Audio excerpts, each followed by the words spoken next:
Kebangsaan Setiawangsa mula dibina pada 15 Februari 1992 dan siap sepenuhnya pada 21 Disember 1992. Pada 22 Jun 1993, sekolah ini telah beroperasi sepenuhnya sebagai salah sebuah sekolah bantuan penuh kerajaan.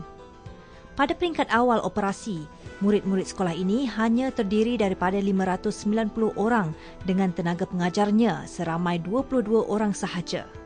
Kini bilangan murid telah meningkat ke 2,381 orang dengan 108 orang guru. Dalam kita membangunkan sekolah ini memang tak dapat dinafikan, memang kita menghadapi banyak cabaran. Bermula saya tahun 1998 saya bertugas sekolah ini, jadi permintaan semakin banyak oleh kerana kita telah mencapai setiap tahun kejayaan kita bertambah. Bermula dengan tahun 2002, sekolah kita telah mendapat anugerah Sekolah Harapan Negara. Diikuti dengan anugerah Sekolah 3K. Kemudian tu pada tahun 2004 kita telah mendapat anugerah Sekolah Kualiti, Anugerah Kualiti Menteri Pelajaran Malaysia. Kemudian itu kita pula mendapat anugerah BOS, Bilik Operasi Skim Pinjaman Kutek pada tahun 2005. Seterusnya kita mendapat anugerah Sekolah Cemerlang yang mana yang telah diperkenalkan oleh bekas Menteri Pelajaran Datuk Seri Syamuddin Tun Hussein On. Dari masa ke semasa atas kerja kesepaduan guru-guru, kita berjaya sekali lagi mendapat satu program yang kita panggil program Sekolah Kluster Kecemerlangan. Sekolah kluster ini melayakkan kita dapat peruntukan daripada kerajaan RM500,000, yang mana kita fokus kepada niche ataupun kebitaraan kita, iaitu kita telah mewujudkan pasukan orkestra. Kita juga ada pasukan tarian dan juga mini teater. Dalam bidang kurikulum, kita ada terbilang pimpong. Jadi kita antara satu-satu sekolah rendah di Malaysia yang mempunyai orkestra.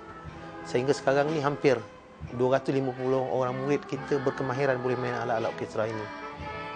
Pada masa ini, sehingga sekarang ini, kita banyak mendapat jemputan daripada pihak luar.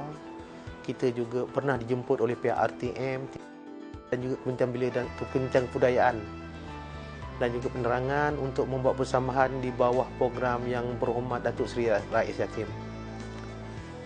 Di samping itu, oleh kerana peningkatan dari segi akademik, kita juga telah terpilih salah sebuah sekolah berprestasi tinggi pada tahun 2011. Yang mana ini adalah anugerah tertinggi yang termasuk dalam NKRA Kementerian Pelajaran Malaysia.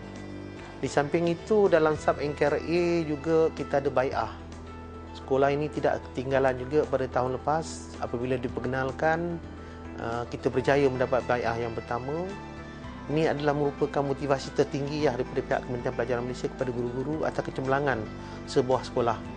Tahun ini kita juga bernasib baik, kita juga menerima bai'ah kali yang kedua. Pada tahun ini, PIBG Sekolah Setiawangsa telah berjaya menjadi johan dalam pengurusan PIBG di peringkat negeri dan terpilih mewakili wilayah Setuang ke peringkat kebangsaan. Visi Sekolah Kebangsaan Setiawangsa ialah terbilang menjelang 2012. Misinya untuk memberi pendidikan berkualiti melalui pendekatan bersepadu untuk melahirkan warga negara yang cemerlang berteraskan falsafah pendidikan negara. Moto sekolah, ilmu, iman, bakti, membawa pengertian berusaha untuk mencari ilmu pengetahuan dan kepakaran seterusnya diamalkan dengan membuat jasa bakti kepada Tuhan, bangsa dan negara. Jadi untuk mencapai kejayaan pada pandangan saya, penglibatan semua pihak perlu ada. Bukan saya di kalangan guru besar, tetapi juga guru besar mengurus, dibantu oleh penolong kanan. Tapi kalau tidak disokong oleh guru-guru, tentu kejayaan ini tidak tercapai. Saya sangat bernasib baik kerana penglibatan semua guru bekerja dalam satu pasukan dengan sokongan daripada pihak PIBG serta daripada ahli Parlimen Setiawangsa yang berhormat Datuk Seri Zul Hazlan Rafiq yang banyak membantu sekolah kerana sekolah ini adalah merupakan sekolah angkat kepada Yang Berhormat Datuk Seri Zul. Dalam bebanan tugas yang semakin mencabar, para pendidik sekolah ini juga dilihat lebih kreatif, inovatif dan proaktif agar dapat juga diterapkan kepada semua anak didik. SKS telah membuktikannya dengan kecemerlangan yang dicapai hari ini dalam bidang akademik juga kokurikulum. Jadi kita ada perancangan jangka pendek dan perancangan jangka panjang yang kita buat untuk apa yang kita nak capai dalam masa yang singkat dan apa yang kita nak capai untuk masa berterusan. Jadi perancangan ini kita share bersama dengan guru-guru dengan kita mengadakan latihan dalaman LDP.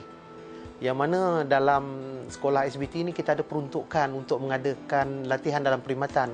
Di dalam masa yang sama, sebagai guru besar, saya amat menitik berat dari segi kebajikan guru. Jadi kalau kita dapat jaga kebajikan guru dalam masa yang sama, guru akan membantu kita. Untuk nak memaklumkan kepada program sekolah, pihak PIBG melalui Biro Pendidikan mengadakan parenting skill, program keibuapaan. Contohnya bagaimana kita nak membantu anak-anak kita dalam mengajar di rumah. Jadi teknik-teknik ini disampaikan oleh guru-guru saya kepada ibu bapa, kita sharing. Jadi antara perkara yang kita lakukan supaya kesinambungan pengurusan bukan saja terlibat sekolah, tapi juga kita melibatkan dengan pihak ibu bapa. Di samping kita menggunakan peruntukan yang sedia ada, kita boleh menyebut pakar-pakar motivasi untuk memberi motivasi kepada murid, kepada guru dan juga kepada ibu bapa. Usaha untuk mencapai taraf yang tinggi ini didahului oleh kekangan yang tidak kurang hebatnya. Namun, warga SKS telah mengambilnya sebagai satu cabaran yang tidak boleh tidak harus didepani dan diatasi melalui interaksi dan kerjasama yang cemerlang dari semua pihak.